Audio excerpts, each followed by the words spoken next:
बच्चों, मैं एक बिजनेसमैन हूँ।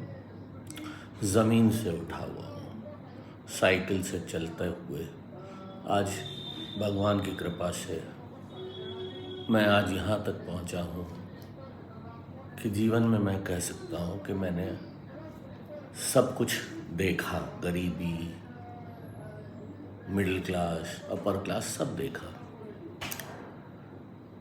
आज मेरी बेटी भी यंग है। ये जेन जी के बारे में मैं बहुत सुन रहा हूँ। इस जेन जी क्या चीज़ है? ये जी क्यों? ए क्यों नहीं? ए इसलिए कि वो हमको आगे जा कर के अव्वल दिखने चाहिए। ये हमारा भविष्य है। हम उनको जेड में क्यों रखेंगे? आज जो युवा, जो यंगस्टर्स हमें दिखते हैं पार्टीज़ में, कैफ़ेज़ में, पब्स में, मैं थोड़ा सा कुछ बात करना चाहता हूँ उनसे। आपके माँ बाप आपको पढ़ाने के लिए अपनी ज़मीन, अपनी जीवन भर की कमाई, अपनी मेहनत लगा देते हैं। वो इसलिए नहीं आपको शहर में भेजते हैं कि आप उस पैसे से शाम को पार्टियां करें, गलत संगत सोबत में जाएं। वेस्टर्नाइजेशन अच्छी चीज़ है, लेकिन डिसिप्लिन के लिए, इनोवेशन के लिए। आपके देश ने पिछले 500 साल में कौन से इनोवेशन किए हैं? कौन सी नई एंटीबायोटिक बना ली है आप लोगों ने? आप बोरोड चीज़ों पे चल रहे हो। इतनी लंबी गुलामी हम लोगों ने सही है कि हमारी मानसिकता ही गुलाम हो चुकी है। सर्विट्यूड हमारे खून में आ चुका है। कॉलेज से बाहर निकलते हैं तो बोर्ड देखते हैं 40,000 रुपये की नौकरी, 1.5 लाख रुपए की नौकरी। कहीं ये देखने को मिलता है कि इसने 100 लोगों को एम्प्लॉयमेंट दिया, हमारे स्टूडेंट ने 200 लोगों को एम्प्लॉयमेंट दिया। ये wealth creator for the nation है। उसने एक ऐसा एंटरप्रेन्योर बना कि हमारे देश में नई फॉरेन एक्सचेंज आ रही है, नई मुद्रा आ रही है, एडिशन हो रहा है। हम तो नौकरी कर रहे हैं। तो जो बड़ा आदमी वो तो बड़ा होता गया। और आप गलत सोबत संगत में पढ़ के अपने जीवन को बर्बाद शब्द बहुत बड़ा लग रहा है, अपने जीवन को खराब कर रहे हैं। और आपके पिता जो ज़मीनें बेच रहे हैं वो तो बड़े ही आदमियों के पास जा रही है घूम करके। तो ऐसे तो बड़ा आदमी बड़ा होता जाएगा और मिडिल क्लास और मिडिल क्लास धीरे से लोअर क्लास हो जाएगा। और आप फिर डिप्रेशन में जाओगे जब सक्सेसफुल नहीं होगे। जब डिप्रेशन में जाओगे तो उसके बाद आपको साइकेट्रिस्ट की ज़रूरत पड़ेगी। फिर आप अल्टीमेटली क्या कर लेंगे? अपने जीवन के अंत का रास्ता ढूंढेंगे, या समाज इतना गिर जाएगा कि पत्नियां पतियों को, पति पत्नियों को मारने लगेंगे। हम धर्म को ड्यूटी ना समझ के रिलीजन से जोड़ रहे हैं।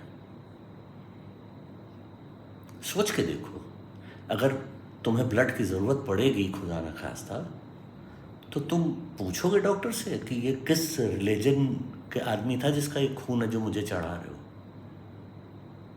सिर्फ इबादत का तरीका अलग होना, क्या हम एक दूसरे के खून करने में भी नहीं कतराएंगे? आप कोई भी रिलीजन, कोई भी इबादत करते हो, आप अपने घर में, अपने प्रिवेसी में करो। उसको आस्तीन में लेके मत घूमो। ये दुनिया बहुत सुंदर है और हमारा भाग्य है कि हम भारत जैसे देश में पैदा हुए हैं, जहाँ इतने ग्रंथ हमारे पास हैं जो हमें जीने का तरीका बताते हैं। लेकिन हम अपने को एक दूसरे से सुपीरियर दिखाने के लिए अपने ही स्वर्ग को नर्क में कन्वर्ट कर रहे हैं। शाम को पार्टियों में जाते हो, कोई भी तरह के पोशाक पहनो,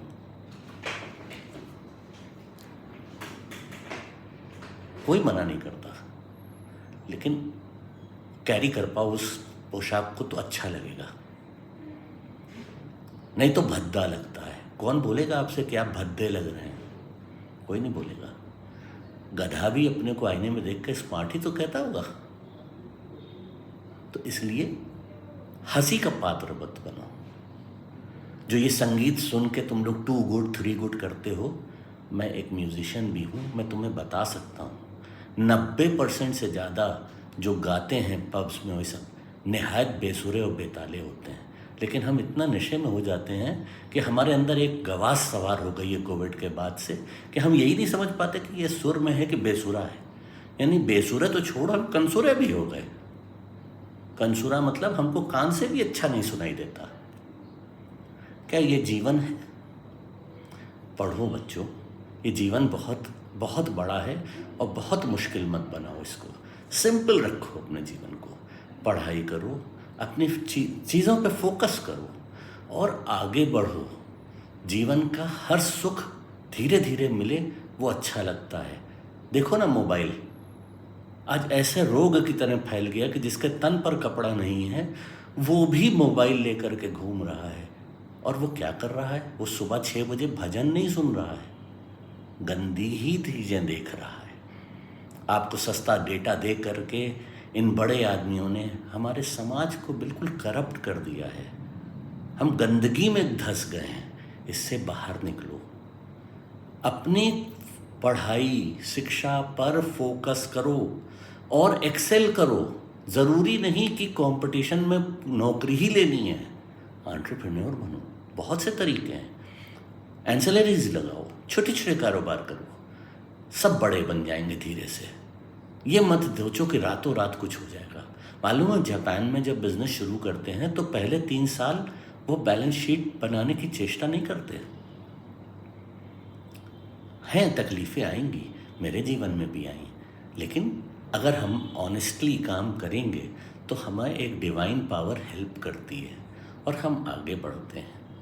एक छोटी सी मेरी उम्मीद है जो मैं तुम लोगों से बात करके उम्मीद करता हूँ कि तुम लोगों के भले के लिए यह बने और आगे बढ़ो, अपने देश को आगे बढ़ाओ। ये देश बहुत प्रेशियस है।